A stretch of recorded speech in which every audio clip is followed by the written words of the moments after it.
میگیرم. رسول اکرم صلی الله علیه و سلم پرسیدند که خیرات یعنی چند که هست، ورزش چند که هست. اشاره به سوی کوه احد کرد. حاجی های محترم رفتگی هستید، احد دیده. حالا در دنیا از احد هم کوهی بلند هست، اما چرا رسول اکرم صلی الله علیه و سلم ثواب جنازه و سر منزل آمدن را اشاره به سوی کوه احد کرد؟ زیرا رسول اکرم صلی الله علیه و سلم می‌فرماید این احد یک کوهی هست که ما را دوست می‌دارد و من هم گفت این احد را دوست می‌دارم. به خاطر محبت با پیغمبر بزرگوار اسلام کوه احد وزنش از همه کوه‌های روی دنیا بلندتر و وزن‌تر شدند.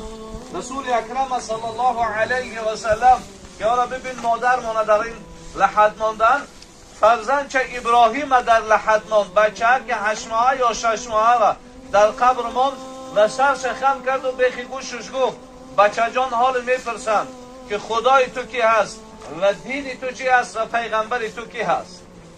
و در جواب بگو بچم پروردگارم الله هست و دینم اسلام هست و پدرم پیغمبرم هست.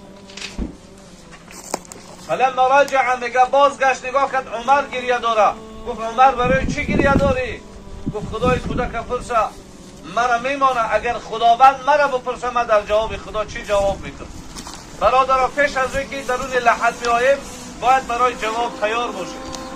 رسول اکرم صلی الله علیه و سلم فرمودند ان روح بید ملک، وقتی که خداوند قبض روح میکنه یعنی روح در دست ملائکه هست، در کفن در شستن اشتراک میکنه. حتی اگر مرد باشه جنتی باشه، حبیب خدا گفتن کفنش از جنت میارن، عطرهاش از جنت میارن و وقتی در لحد میمانند و شما میره آخران انسانی که 6 قدم میبردارد و نیت 7 داره حتی صدای پای شما را میشنوه و میخیزانند و صورت زیبای رسول الله را نشان میتن و میگن ماذا تقول فی هذا الرجل، درباره این مرد چی گفتنی ها داری؟ آیا این مرد میشناسی؟ جواب میشوه هذا محمد صلی الله علیه و سلم. این صورت زیبایی را نشان داده استی، این صورت زیبای رسول اکرم صلی الله علیه و سلم است. دوباره سوال میشه من این عرفته، از کجا شناختیش، از کجا دانستی که این صورت زیبای رسول اکرم صلی الله علیه و سلم است؟ اگر واقعا عاشق رسول الله باشه میگه قرأت کتابه، آخرین پیغمبری است که من کتابش خواندم، آخرین پیغمبری است که 23 سال حیاتش برای من صرف کرد، من چگونه این پیغمبر را نشناسم؟ شناختن پیغمبر بزرگوار اسلام چه نعمتی بزرگی است. اونا میگن ما میدونستیم تو همین جواب میتی، اکنون خواب بکن مثل شه و عروس. شناختن پیغمبر بزرگوار اسلام علم قبر تاریک را تبدیل به جاگه شه و عروس میکنه. مادر از دنیا گذشته، با حضرت داملا مدت طولانی زندگانی کردند. رسول اکرم صلی الله علیه و سلم فرمودند هر زنی که از دنیا بگذره و شوهرش بگوید من از او راضی هستم، خداوند تمام گناهاش میبخشه. رسول اکرم صلی الله علیه و سلم فرمودند هر زنی که از دنیا میگذره 5 وقت نمازش میخوانه و ماه شریف رمضان روزه میگیره و شوهرش اطاعت میکنه، تمام دروازه های جنت در اختیارش است. فاطمه زهرا دختر رسول اکرم صلی الله علیه و سلم آخران فرزندش که بعد سر خودش از دنیا گذشت، فاطمه زهرا شب رسول الله در خوابش در آمد گفت فاطمه بچم امشب چی افکار خوردی؟ گفت فاطمه جان امشب میگی من 3 روز است که افکار شکم سیری نمیاغم بخورم. گفت بچم روزه بگی من امشب افطار تو میام. سحر از خواب که میخیست تست افکار میکرد، خانه ها را میروفت، لباس های حضرت علی را تست تازه میکرد و میشوشت. حضرت علی گفت فاطمه بچه همسرم امروز اینقدر چقان شدی خیریت است؟ گفت امشب پدر من خواب دیدم، تعبیر خواب من همی است که من از دنیا میگذرم و من تست افکار کردستم که فردا این کودکای یتیمی من کی افکار میکرده باشه، لباس های تو را کی میشوشته باشه و تازه میکرده باشه.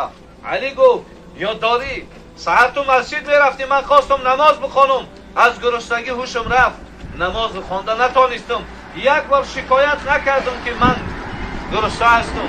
علی یاد داری روز پدرم شب آمد دروازه را تک تک کرد. گفتم آتا جان با کی هستی؟ گفت چرا؟ گفتم من لباس ندارم. یک بار من در تو شکایت نکردم که علی من لباس ندارم. علی یاد داری شب روزی بود که تو دختر ابوجهل بالای من گرفتنی شدی، من راضی نشدم. اکنون من راضی هستم یا زن بگیر که به این کودکان رحم بکنه. اگر 29 روز قطعی اون خواه رفتی، یک شبک با کودکای من خواه. علی خواهش من همی است، تو از من راضی هستی که من پیش پدرم برم بگم پدر جان من از دنیا گذشتم، شوهرم از من راضی بود.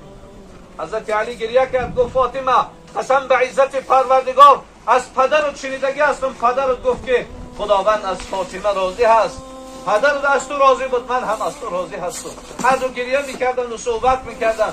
امام حسن و امام حسین آمدن دیدن پدر و مادر گریه دارد، گفتن خیریت است. فاطمه زهرا گفت بچم برای قبر بابیت زیارت بکو، از نام ما هم سلام بگو. هر دوش رفتن دویده آمدن. حضرت علی گفت خیریت است. گفت پدر جان صدای عجیب شنیدیم که بدوید برای مادرتان ببینه، قبر فردا میبینه اما مادرتان دیگه تا روز قیامت دیگه نمیتونه. خداوند این مادر رحمت و مغفرت کرده. مادر هر سخنی در زندگی پستی بلندی باشه خدا کرده باشه، حضرت داملا گفته باشه و من از این همسرم راضی هستم و الله بزرگ جنت فردوس نصیبش کنه. خاندان فرزنداشونده که مادر از دست دادن خداوند صبر جمیل و کامل نصیب بگردانه. شب اول خیلی شب گران است، در این روز جمعه است، در روزی که تمام مسلمان‌ها در جنازه اشتراک کردند. پروردگار همه اینا را قدر کن، داخل قبرش مونس اجر بگردان. و صلی الله و سلم علی سیدنا محمد صلی الله علیه و سلم والحمد لله رب العالمین برحمتك یا ارحم الراحمین.